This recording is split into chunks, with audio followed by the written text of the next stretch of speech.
인류가 다이어트를 시작한 것은 생각보다 훨씬 더 오래전부터라고 합니다. 바로 고대 그리스 시절이죠. 다이어트의 어원이 고대 그리스어인 다이아타로 건강을 지키기 위한 생활 방식이라는 뜻이라고 하는데요. 고대 그리스인들은 아름다운 신체를 만드는 데 관심이 많았는데 특히 남성의 경우 근육질 몸매를 선호하는 경향이 있었다고 합니다. 때문에 많은 그리스 시민들이 체육관에 가서 운동을 하는 것은 물론 개인 트레이너까지 고용해가며 남자다운 몸을 만들기 위해 노력했죠.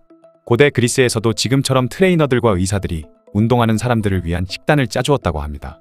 그 중에서도 현재 올림픽의 기원이 되었던 올림피아 제전에 나가는 사람들이 트레이너들의 주고객이었다고 하는데요. 기록에 따르면 그리스인들은 주로 해바라기 씨나 유제품, 잡곡빵을 먹으며 식단 관리를 했고 바위를 리프팅하는 근육 트레이닝을 주로 했다고 합니다. 옆 동네인 로마에서도 그리스인들처럼 아름다운 육체를 만들기 위해 다이어트를 하는 사람들이 점점 늘어났다고 하죠.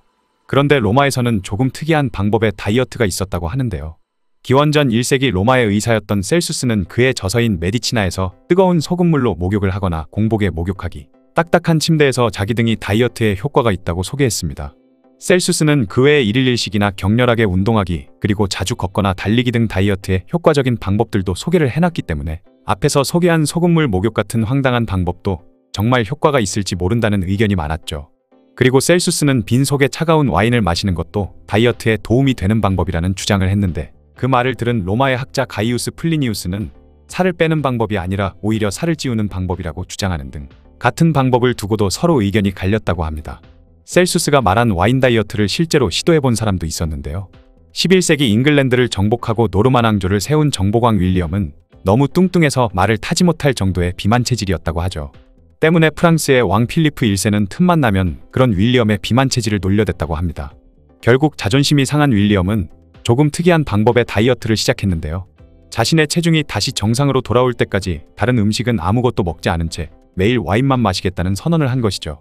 이때 윌리엄의 다이어트가 성공했다면 어쩌면 전 세계 사람들 중 와인을 마시는 사람들의 수가 지금보다 훨씬 더 많이 늘어났을지도 모르겠지만 아쉽게도 윌리엄은 와인 다이어트의 영향인지 신체 내부의 장기가 손상되면서 죽음을 맞았다고 합니다.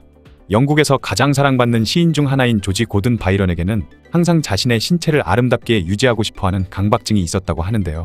기록에 따르면 바이런은 오직 사과 식초와 물만을 마시며 살을 빼려 시도한 끝에 1806년 88kg이었던 몸무게가 1811년에는 57kg이 되었다고 합니다. 때문에 그가 오늘날 흔한 다이어트 방법 중 하나가 된 원푸드 다이어트의 시초라 보고 있죠. 그는 원푸드 다이어트로 인해 배가 고파지면 시가를 피우면서 배고픔을 잊었다고 합니다. 덕분에 살을 빼는 데는 성공할 수 있었지만 원푸드 다이어트로 인해 건강이 좋아지지 않았던 탓인지 36세의 나이에 말라리아에 걸려 사망했다고 하네요. 1862년 영국의 장의사였던 윌리엄 벤팅은 빵이나 감자를 줄이고 고기와 생선 등 지방을 섭취하는 저탄수화물 식단을 소개했죠. 벤팅요법으로 알려진 이 방법은 다이어트의 대명사로 불리며 오늘날까지도 많은 사람들이 효과를 보고 있는 방법이라고 합니다. 1900년대 초 미국의 기업가인 호레이스 플래처는 굳이 좋아하는 음식을 포기하지 않아도 다이어트를 할 수 있는 획기적인 방법을 찾아냈다고 주장했죠.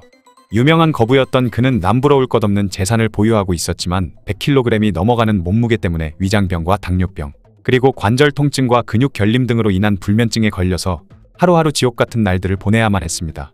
때문에 미국은 물론 유럽 각지의 명의를 찾아다니며 어떻게든 자신의 병을 고쳐줄 사람이 나타나기를 기다렸지만 누구도 그에게 시원하게 답을 내려주지 못했죠.